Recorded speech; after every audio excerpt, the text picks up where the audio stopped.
Hi, everybody. This is Heather Lockie with Lasting Conversations. We are really blowing the roof off today with Dr. Temple Grandin, PhD.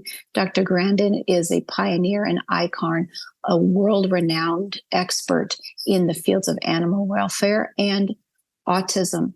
And Dr. Grandin herself is an autistic person, and she is here to be a tireless voice of hope. And she's offering resources and ideas to help bridge the gap of education and what is possible for those who are on the spectrum. Dr. Grandin has had multiple books written. She is the author of Autism in Education, Visual Thinking, Navigating Autism, The Outdoor Scientist, and many, many, many more. There is an Emmy Award-winning HBO movie called Temple Grandin that was starring Claire Danes a number of years ago, which is talked about today during our interview. And Dr. Grandin is the professor of graduate studies in animal welfare out at the Colorado State University. So please enjoy this particular podcast. It is very, very special. Dr. Temple Grandin, thank you so much for being here. I am honored to have your presence with us. Thank you. It's great to be here. Good to be here. So we here at Lasting Conversations, we love getting to the heart of everything. And I know you love to get to the nuts and bolts of everything. Exactly. And when we met at a ribbon cutting ceremony in Wellington just a few weeks ago, Wellington, Florida, you were there to assist, and you spoke so passionately for the neurodivergent community, the autistic community, for the educators, for the parents, and for the children and adults who are on the spectrum. And so welcome. And I'm going to give you the mic. And basically, what I would love to do is hear more. I got to hear you speak recently, but for those of us who are so aware of what's happening in our world right now with the, I don't want to say influx, but there's a growing population and a growing awareness of the neurodivergent people in our society, and how is it that we can best serve them? Well, I think we need to start with age groups. And one of the questions that come up is, has autism increased? They have changed the diagnostic criteria over the years. In the 80s, you had to have speech delay to be labeled autistic, which that definitely would have been me. I had no speech delay age 4, along with the autistic symptoms. And then in the early 90s, they put the Asperger's in there, which is basically socially awkward, no speech delay. Then in 2013, they merged it all together. Now, I think, so that there would increase the diagnosis.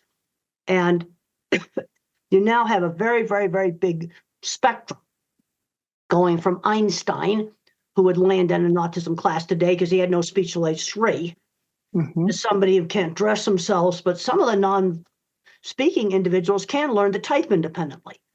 And that is something they need to be taught. And it's really important that they have a device to type on where the print appears next to the keyboard, because on a laptop, they cannot make the attention shift. They have to look up. They have difficulty doing that. I think another thing that's contributed to some of the increase is, in my generation, social skills were taught in a much more structured way. You were taught to shake hands. Because I have granddads who come up to me all the time, and they discover they were autistic when the kids get diagnosed.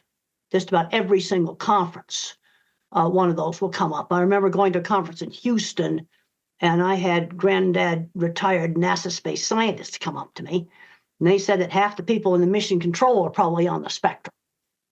You know, that was something when we met at the reception after the ribbon cutting, that you kind of leaned in and mentioned about the adults, the undiagnosed adults.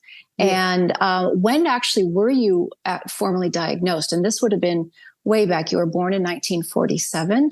And so you truly are a pioneer in all of this field. Well, I was taken originally to a neurologist at age 2.5. Had all the full-blown symptoms of autism. They checked me for deafness, and they checked me for epilepsy, and I was negative on epilepsy, which was good. And they labeled me brain damaged. The neurologist didn't know what autism was. You know, it hadn't gotten through the whole medical establishment. And then a few years later, that's when the autism diagnosis came in. but this was 1949 when I would have been taken into the hospital.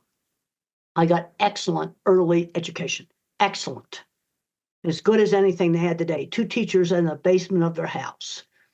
And the things that were emphasized in my little kids program was speech, and they would hold up a cup like this and say cup and then say cup, and alternate between saying it and speaking slowly. Always encouraged me to use my language, because when the grown-ups talked fast, it went to gibberish. The other thing you need to do is give the kid time to respond. Sort of like having a phone with only one bar of service. It takes time for it to download a web page. Another big emphasis in my program was how to wait and take turns at all kinds of little games. That's really important because it teaches the child to inhibit a response. And then skills, using utensils, brushing my hair, skills. There was absolutely no emphasis on eye contact. I think there's way too much emphasis on that in little kids, and all it does is overload the brain and make it difficult to hear. That'll come later. And I'm very good teaching. I can't emphasize enough the importance of a really good early program, and I had it. Well, that's wonderful. And actually, I'm glad that you mentioned about the eye contact, because what I had sort of jumped to in my head and in my own blurting out was we were taught the shaking of the hands and perhaps more manners and some physical contact, including the eye contact. So I think one of my questions, I'm glad that you mentioned eye contact, is a little bit tricky for someone on the spectrum. But these days, when there are so many screens, and perhaps there is less physical socialization and some of the basic skills in being out in nature and having that slowing down that you're describing, are you finding that kiddos these days and the parents parenting and the educators, this is where some of the disconnect is for the students, for the kids, because they still need that level that maybe you grew up with, I grew up with, where you were outside and you sat at a dinner table and things were slower in a bit. And we had, sit down dinners. Yep. Each child was encouraged to tell about their day, and spent lots of time playing outside, lots and lots of time doing that. And TV had just come into our neighborhood. Excuse me, I'm going to sneeze. Mm-hmm. And bless you. I was limited to 1 hour of TV during the week and 2 hours a day on the weekends. And I think I'm not suggesting banning screens, but we need to be limiting it. 6-7 hours a day of screens and watching videos and video games. No, got to get them doing other things. Now, I don't believe in banning it, but it needs to be limited.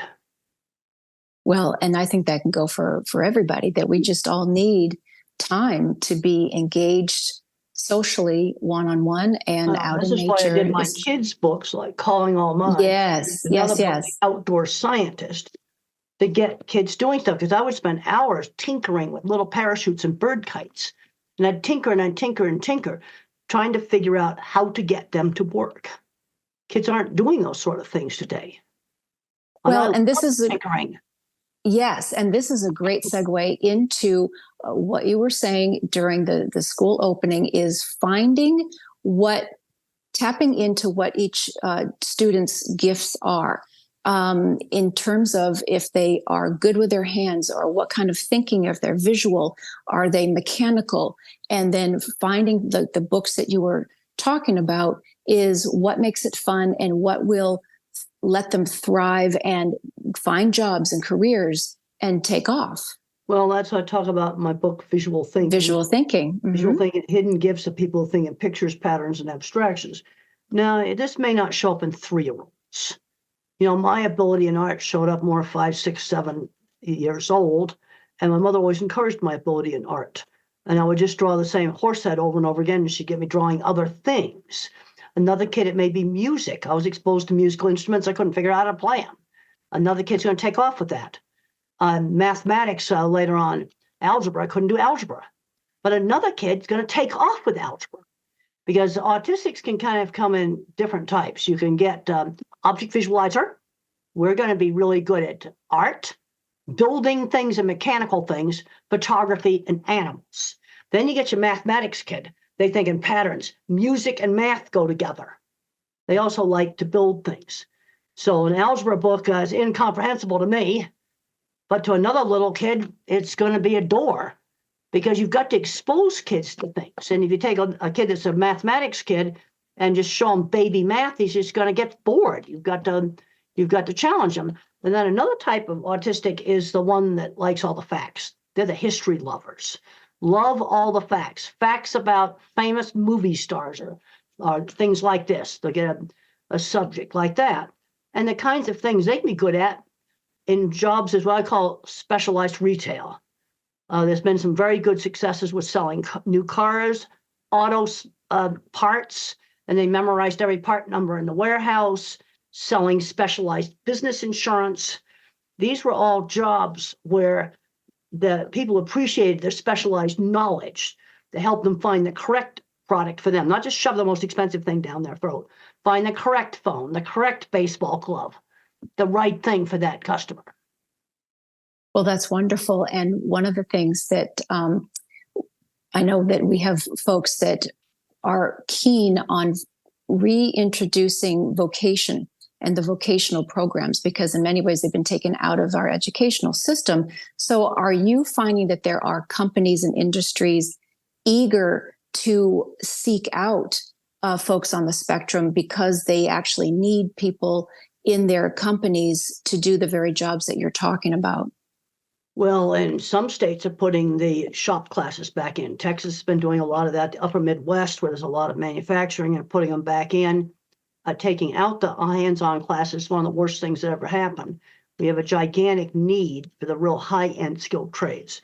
And in my work with livestock equipment, I worked with many talented people that built machinery and other things for me. And I know people that owned big shops, lots of patents, and they were definitely undiagnosed autistic.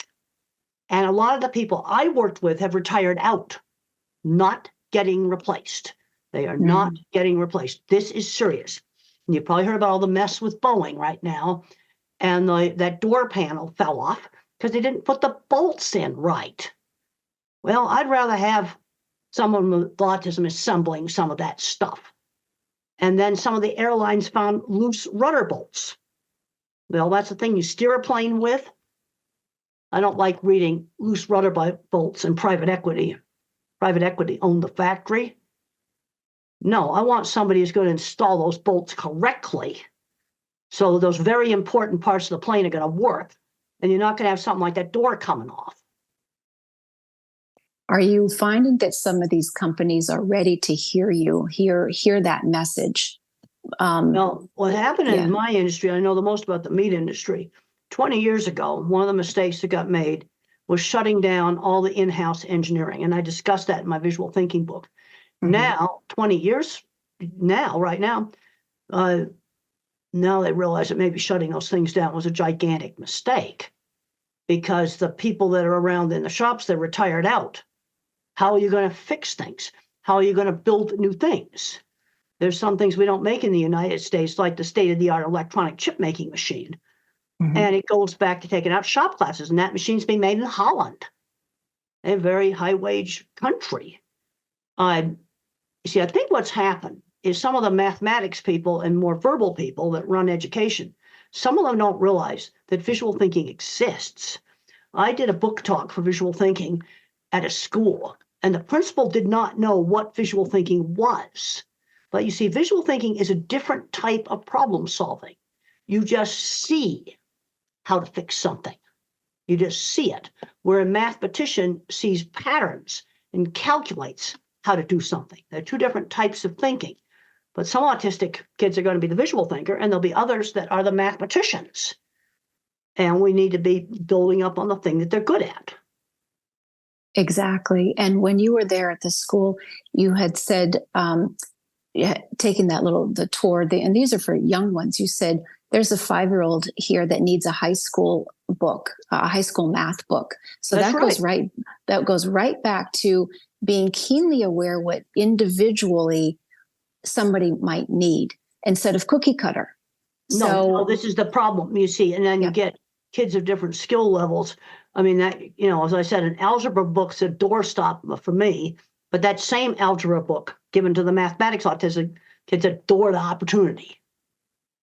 Well, which is amazing that, and you're bringing up algebra because this is one of these mandatory things. You can't get into college, or you can't even graduate high school without algebra. Well, so here you are, the algebra book can be a book stop, and yet you are brilliantly, ingeniously invented an entire way. There are some states where I couldn't graduate from high school. And then I just got an article from a newspaper on making algebra available for third graders. There's some third graders that ought to be doing algebra. See, that's the thing. It's like one kind of kid, they should be doing algebra, and someone like me ought to just take business math. So I'd know how to run my business. Right. And see, this is where I'm not suggesting getting out of all math. Some people can't do algebra and take geometry. I never got a chance to try geometry because they kept pounding away on algebra. But when you think of something like veterinary medicine, we have a beautiful campus where you can watch some stray cats and dogs. And I like to look at the camera that looks straight down into it. I've watched a lot of those surgeries now. And as I watched it, I'm going, what does algebra have to do with spaying this tiny kitten? Very meticulous work. This has nothing to do with algebra. And veterinarians are required to take algebra, geometry, and calculus. Now, the prerequisites for vet school. I think we need to be thinking about now. Arithmetic, yes, absolutely have to have that. But I ended up working in what's called industrial process equipment. That's the shop people. And they don't just fabricate equipment, they invent equipment. I spent 25 years working with them. They don't get credit. Yeah, well, yes, that's so true. So these are the visual thinkers, the information that literally just comes in almost like a download that can see it. You were able to see your work with cattle and in the industry. That's You've been a professor at Colorado State for years. How did I get to be a PhD? Well, I majored in psychology. I dodged math classes everywhere I went. Majored in animal behavior. I had to get tutored through 2 statistics classes. I got a C as in Charlie in one of them. But it's a different way of problem solving. And an animal is a sensory-based thinker. They think in pictures, they think in smells, they think in touch sensations. It's a sensory-based world for an animal. Do you find that people on the spectrum, it's actually quite the same? It's this is why there can be sensory overload, that it's a hypersensitivity to stimulus. Where so animals you can really relate to because they're also sensitive. Well, they're sensitive, but there's a problem in the autistic nervous system with hypersensitivity to sound. Now, one of the things that you can do if a child's afraid of the vacuum cleaner is let the child control it. When they turn it on and off, they may get to tolerate it, and it may get to be their favorite plaything. Let them control it. I'm very concerned about kids wearing headphones all the time. Wear them all the time, sound sensitivity is going to get worse. But you can have them with you all the time, so you have control. That's very interesting. Very interesting. And then how about the visual again with the screens? It occurred to me today that it's a nature break to step away from the little mini computers in our hands to go ahead and have more of a natural synapses, because there can be. I'm going to just say that let's just visual 50s, 1 hour a day. I'm not talking about Microsoft Word or something like that. Right. Or spreadsheet. I'm talking about endless video watching and video games. Let's limit it. Now, the people that tend to get addicted to the video games tend to be the visual thinkers like me. You know how to get them off, the young adults? Automobile mechanics. There's been 5 or 6 really good successes where they were gradually introduced to auto mechanics, and they found that car motors were more interesting than video games. And that led to jobs. The other thing that concerns me about video games is they're not going into the video game industry, and a lot of video game design is going to get replaced with artificial intelligence. Fixing cars is not going to get replaced by artificial intelligence. Well, and you had mentioned there's certain industries that we still need that human touch. Maybe a hairdresser, a veterinarian, and the car mechanics, really. Car mechanics, if a job's hands-on, it's AI proof. Mm-hmm. All the jobs for fixing things, those are all going to remain. And even if you have robots fixing stuff, you still have to repair those things. And these would be perfect jobs for people on the spectrum, for the visual thinking mind. And then your mathematics mind is going to do the programming. So let's say a kid's in a robotics club. My kind of mind builds the robot, and the mathematics kid programs it. You see, you need to have both. You do need to have both. I'm still team human, and I know AI and robotics is very fascinating, but still, we all need that human touch. We literally do. No, and it's I want to see kids go out and get good jobs. The other thing that's a big problem I'm seeing with older autistics is not making the transition to work. At least in the U.S., where over the years I've observed we're doing a much better job with the young ones, the real little kids. But where we're not doing such a good job is a transfer to work. And those are different kinds of skills than school skills. And I see a lot of parents overprotect their kids, do everything for them. I'm seeing fully verbal teenagers, never gone shopping, never learned to have a bank account. They're not learning to drive. But let's just start with the shopping and ordering food in restaurants. They're not doing that. And this is ridiculous. I was shopping at 7 and 8 years old. Right. These are those basic skills again. I mean, there are people everywhere that don't know how to go grocery shop, or they don't know how to cook an egg or make a peanut butter sandwich, those basic kind of life skills. So now you take some perhaps fear factors. That was something else that you kind of whispered in, is some of these parents of the spectrum children raising are fearful. So they're afraid to go shopping, or they're afraid to do this or that. So speak to, how is it that the parents can I think we need let them go, let them fly? Yeah, you're going to have to let go some, and let's just start doing little baby steps. Like the next time you're pumping gas, have the kid run in the store and buy a loaf of bread or something, just do some shopping. You're right there. Let's start doing things like paper route substitutes. Like when I talked to the granddads that discovered they're autistic when they were an adult, they had paper routes at age 11. So what can we do to substitute for the paper routes that no longer exist? Well, how about walking the neighbor's dog? It's very important that they're doing a task on a schedule for a boss who's not family. That's important. Maybe a church volunteer job. Recently, just a few months ago, I talked to a 12-year-old who was so proud that she was a church coffee lady. This is something that costs nothing to set up. Or maybe you help out, with an elderly person, every day, help them out. And then as soon as they're legal, they need to be getting real jobs. And I want to avoid the chaotic multitasking at a takeout window. Another thing that will really help with jobs is any task that involves a sequence. Make a pilot's checklist. Okay, let's say to clean a ice cream machine. Take apart steps, cleaning steps, reassembly steps in checklist format. That will help with working memory issues. That's a very, very simple accommodation that really matters, really works.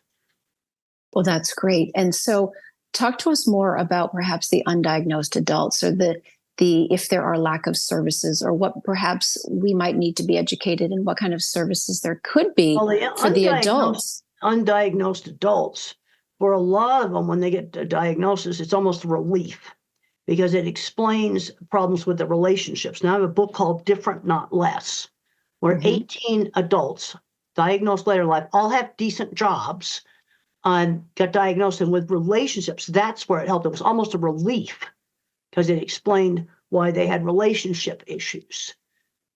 But the thing where we're really not doing a very good job on is making the transfer to work. And it's something we need to do slowly, because I'm seeing too many kids graduate from high school, maybe even graduate from college, no work experiences, and then they fail in the workplace. See, what I'd rather do is have a gradual transition from school to work, ideally get that done before they graduate from high school. Okay, let's say you start in college, they need to be doing some career relevant jobs during the summer and learning some working skills. Right. And are there groups that you're finding that are putting those pieces together, or college campuses that are recognizing this? Yes, they are people putting it together. I really like a program in Denver called TACT, teaching autistic community trades. And in this group, they take young adults and they have kind of a exploration camp where they can try on cybersecurity, fixing cars, welding, carpentry work, a bunch of stuff, and see what they like. And then they have small classes that have both the mechanic teacher and a job coach. So at the same time they're learning their trade, they also are job coached. And then the interviews are avoided because TACT has contracts with car dealers, with car companies, and then they're placed in a dealership with a job coach for another 2 months. And they have a 70 to 80% success rate. That's wonderful. Another good thing called Project Search. And this started out just with hospital jobs, and they've expanded. And they have an extensive, long internship where they're coached. That's wonderful. So I loved always being able to offer resources to the listeners. Now, what would you say to those who are in the education field, especially if they're writing curriculum or they're editors at, they work with the teachers and things? Is there something that might be missing? And maybe that's also giving voice to the kiddos, to the people that have something to say, and maybe they should be writing some curriculum. What would you say to the behind the scenes of education? There are certain kids that if they're a math kid, a pattern thinker, that third grader maybe needs to be taking algebra. Mm-hmm. And I'm not suggesting putting him in high school. Maybe we just put it on a laptop and he'll work on it in the third grade class. Or someone like me work on my art and building things. See, my kind of mind needs to be building things. And one of the reasons why I'm going to emphasize the trades is these jobs are AI proof, or artificial intelligence proof, where art and some other things, video game design, a lot of low-level programming, AI is going to replace that. So I'm going to tend to push the things that artificial intelligence is not going to replace. And one of those things is assembling airplanes. There's a lot of bolts that have to be done up and done up right. It's a good job for somebody with autism. I think so too. Now, when these days there's so much anxiety just out in the ethers, and part of your work, of course, with the animals has to do with calming them and having the squeeze boxes. And are you finding that there are other ways that could that tactile thing for kids, for adults, that maybe having the weighted blanket or other devices? Those are simple things, weighted vests, weighted blankets. Now, I want to emphasize it doesn't work on everybody. This is where the sensory issues are different. So if a kid is a pressure seeker, tends to get under sofa cushions and things like that, that's the kid that a weighted vest may help. See, these sensory problems are extremely variable. It's not totally a one size fits all. And sometimes the vest works better if you wear it for a little while, 20 minutes or so, and then take it off for a few minutes. It tends to work better. But these are simple accommodations. The other thing is, fidgeting with your hands. I kind of do, well, here's a legal pad I kind of decorated right here. Doodling, doodling is great. I was doing that during a Zoom conference, and I had to do something that doesn't make a noise. When I used to click pens, okay, that drives everybody crazy doing that. So find something to do with your hands that doesn't make a noise like that. There's fidget spinners, there's little squeezy balls.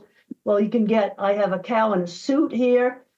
Every industry, this is an oil field equipment squeezy thing. I got a cow here in a suit. I've got the truck that I learned on squeezy toy. Every industry has got its little squeezy toys. And that's something, that you could do with your hands that doesn't make a noise and bother people. Right. Oh, that's a great idea.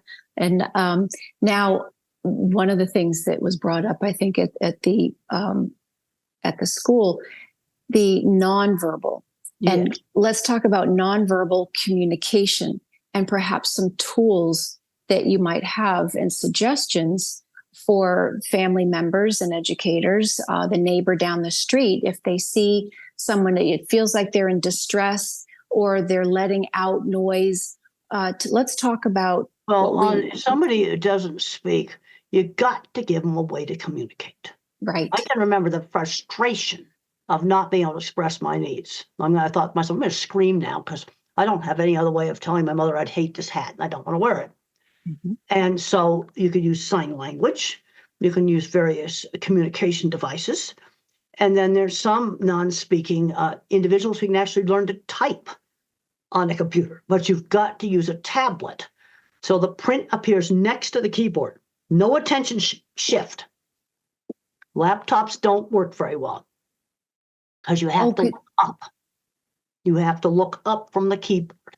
When they press a button on the keyboard, they need to be able to see the button and see the letter appear at the same time. So more like a pad or a tablet is much more helpful. Like a pad or a tablet, or if you have a desktop, you could put the keyboard on a box. Mm-hmm. That's a bit cumbersome. Somebody did that years ago, and it worked. So giving them a way to communicate. The other thing is sometimes they get in a sensory overload situation. There's too much commotion going on. Sensory overload is a big problem. And another issue in somebody who doesn't speak is a hidden painful medical problem. And one of the most common ones is acid reflux and stomach problems. And their tummy is hurting them, their stomach's hurting them, and they can't tell you. You might try some acid reflux medicine. Could have an ear infection, a sinus infection, a urinary tract infection, constipation, hidden painful medical they tell you about. And then there are some behavioral reasons. Get out of doing something that sometimes can happen. That's strictly behavioral. Get something they want. So you kind of have to be a detective. But a lot of these individuals have hidden painful medical problems they can't tell you about. And the doctors have a tendency to say, well, he's just autistic. Well, maybe he's got acid reflux. That's a medical problem that makes the stomach hurt. Right. I have it, and it's not nice. No, it's not fun at all. No, it's not fun at all. It's totally not fun at all. And to be able to have someone who could really tap in, if it's a doctor or somebody that can say, well, wait a second, let's really look at what's happening here, and to recognize there's physical pain happening, or a behavior, or there's something else. The first thing we got to do is give them a way to communicate. Right. That is big number one. Mm-hmm. Big number one. Really, really important. And then every once in a while, you might get a psychomotor epilepsy. And that's where something like just jumping up and hitting something comes completely out of the blue, where there's no noises, nothing. And then you have to treat that with a seizure drug. Mm-hmm. And it's very, very hard to diagnose it because they'll tear all the wires off their head. Right. But before you worry about that, let's worry about sensory overload and not having a way to communicate, and hidden painful medical that they cannot tell you about. Right. So I think I'm going to go into what's your favorite part of your day and where to have fun, and even having fun raising these kids, that there's music and there are activities, and that music can be very calming. And we know you're saying science and music is very tied together, that maybe there are some certain frequencies that can have a calming effect. Musical instruments need to be introduced. Yes, right. I was exposed to a little flute. I couldn't figure out how to play it. But another kid's going to take off with that. So I'm a big fan of exposing kids to all different kinds of stuff and see what they gravitate towards. Mm-hmm. Because how could a child show that he's super good at math if he wasn't exposed to that more advanced math book? Or how can you find out that the Lego builder could be good with tools if they're not exposed to tools? And I'm seeing too many very talented Lego builders that are not graduating to tools. And then I've also heard stuff, well, the autistic kid can't take shop because of insurance and liability. Well, in my generation, the special ed kids owned the shops, owned them. And they had 20 patents to go along with it of equipment that's still being used today. That's right. That's right. That's the best part.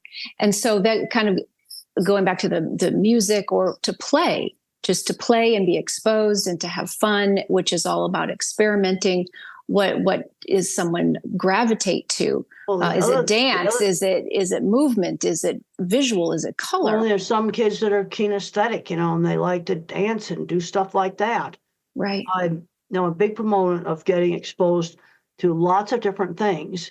And then when a kid shows an interest, then you need a teacher to mentor him. Let's take Michelangelo, grubby little 12-year-old, but he was running around the churches. They were commissioning all this great art. Then he started making things, and then he was apprenticed into a studio. That would be the mentoring, because you have to work on developing these things that they're good at. But unfortunately, sometimes it gets too locked into the label. And the other thing about doing things that interest you is you get friends who shared interests. The places where I was not bullied when I was in high school was riding horses and Mr. Carlock, my science teacher's model rocket club. Today it's going to be robotics club, or it might be school band. These are things that have been very successful for some autistic individuals. Absolutely. So do you want to talk about your work with animals still and what you're doing out there in Colorado and some of the stuff that jazzes you? What brings you such joy every day? Because I know you're a busy woman who has passion. Figuring out how to solve problems. I mean, right now, at the age I'm at now, I'm way past retirement age, is I want to see these kids that are different get into a career they're going to really like. So they've got stuff they really like to do that's a career. One of the things that's made my life worthwhile is having an interesting career and solving problems with animals. And one of the things that helped me to relate to animals is they live in a sensory-based world. So the first thing I look at is, okay, what is the animal seeing? What is it smelling? What is it tending to? And somebody who thinks verbally doesn't tend to look at this. Betsy, my learner, she's my co-author on visual thinking, and I do real disorganized rough drafts, and she straightened them all out. But she has a dog, and I said, Betsy, get somewhere you can let your dog off the leash and watch what it does. And when she watched what it was smelling and exploring, as she watched it, then she got a much better idea of what the dog is all about, living in this sensory-based world. But she needed to actually see it.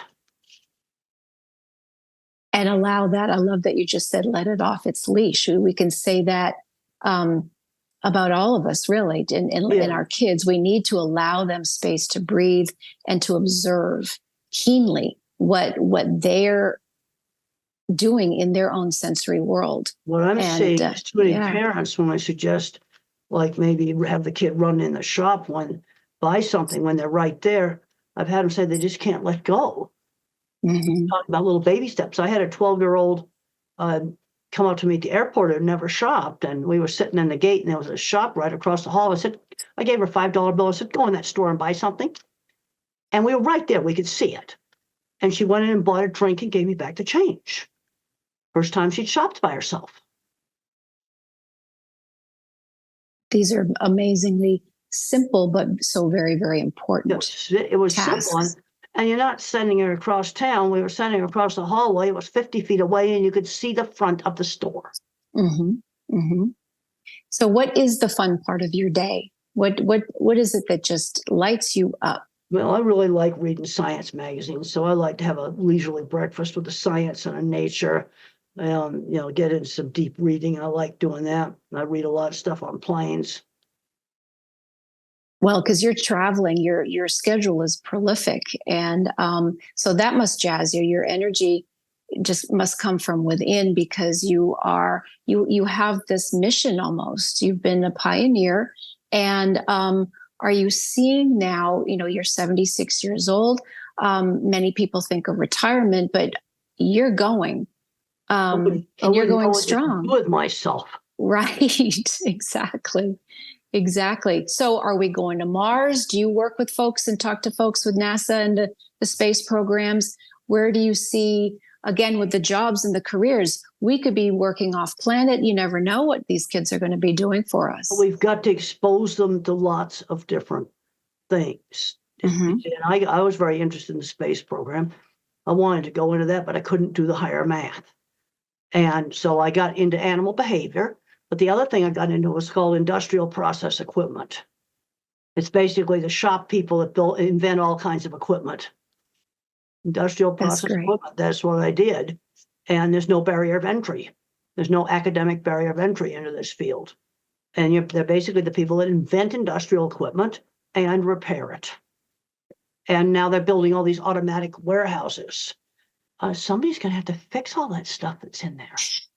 It's true. Perfect job for a visual thinker on the spectrum. Yep. Elevators. I've been on elevators lately that have not been serviced. They are mechanical devices. I don't see in the foreseeable future them changing very much. Somebody's got to fix them. Mm-hmm. It's true. So it's like your clarion call of bridging what is possible, right. And then knowing you have the mathematical kids. Yeah. I can see low-level programming being taken over by artificial intelligence.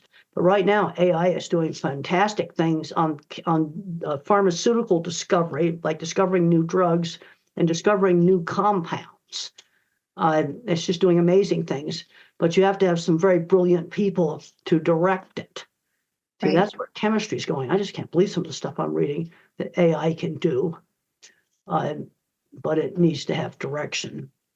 Right. And also, the AI is only as good as its training data set. And if you feed it rubbish, in fact, even back in the days of the old IBM 360, they had what they called GIGO, garbage in, garbage out. So you have to have a good training data set. That's so true. We get to program what we want our AI to learn from us. So we can be very conscious about that. So I appreciate that you were just saying that. So there's what we need. Let's look at this computer that we're using right now. There's a lot of autistic people that worked on this Zoom program, that worked on the computer systems. I've been out to those tech companies. Half those programmers are on the spectrum. So I think a lot of the increase in autism is simply increased detection. I think that's what most of it is.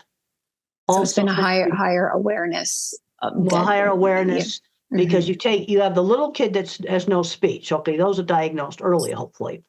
But then you've got the kid who's 8 or 9 years old with no friends. That's another pattern I'm seeing where that kid's getting an autism label. Right. So, Dr. Grandin, kind of winding up our beautiful conversation here, is there a lasting legacy? Is there something else that's perhaps you haven't been able to speak of quite yet that is just hot on your heart, that you want to just let everybody know this is what's still very important? I want to see these kids that are different get into a really satisfying career, because that's what's made my life really worthwhile. And I get very happy when a mom comes up to me and said, well, my kid went to college because of one of your books, or I did this and my kid's got a fantastic job at a computer company. That's the kind of stuff that I like hearing. You know, I was at a meeting last night in Austin, Texas, and I had some parents say, well, I've watched you like 4 times over the last 30 years, and my kid's doing really well in his career, and you were really helped me, this is the mom talking, helped my kid to get into a good career. See, I feel that that's one of the most important things I can do now, because having meaningful work gives my life meaning. And I think right now I'm doing a lot of talks everywhere and doing a lot of Zoom calls too. And if that helps the kid get out there and be successful. But what I'm seeing is the parents get so locked into the label, they don't think their kid, and I'm talking maybe an 8-year-old or a 12-year-old, is capable of doing anything themselves. And I'm talking about just simple life skill stuff. So you're saying don't be afraid of the label. Just peel that label right off and move forward. Autism is an important part of who I am, because I'm never going to be totally social. You know, my idea of fun reading for breakfast is Science and Nature. I go, oh boy, I just got my new Nature. I can sit down and have a 2-hour breakfast. And or my new Science magazine. Those are things that, you know, I just find that just so interesting. I like to read that kind of stuff. I'd much rather read that than a romance novel. But what I've learned when I listen to all the country Western music is that 80% of it is about relationships, though I'd much rather hear the truckering song. That one's way too better. Of course, of course. So, Dr. Grandin, I really, really appreciate our time here together. Thank you so, so much. Okay, well, thank you for having me. And one other little tip. Autistic person at an interview needs to sell their work. Show off their drawings. Show off their drawings. Show off what they're capable of doing. Okay, here's one of my drawings right here. Show the drawings off. Show what you're capable of doing. Learn to sell your work. Well, and not to be afraid to be out in the world saying, here I am.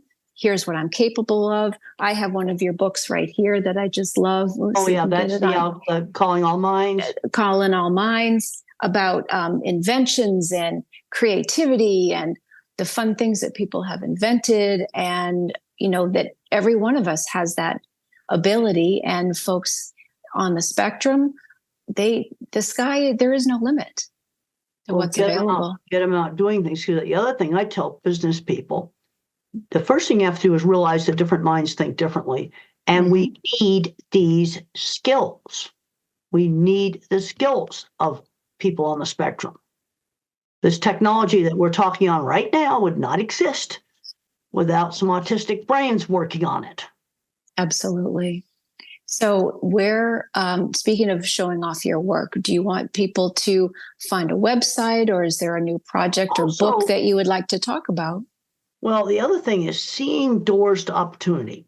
In the HBO movie, Temple Grandin, which also shows exactly how visual thinking works, that's very accurate how that's shown, is seeing doors to opportunity.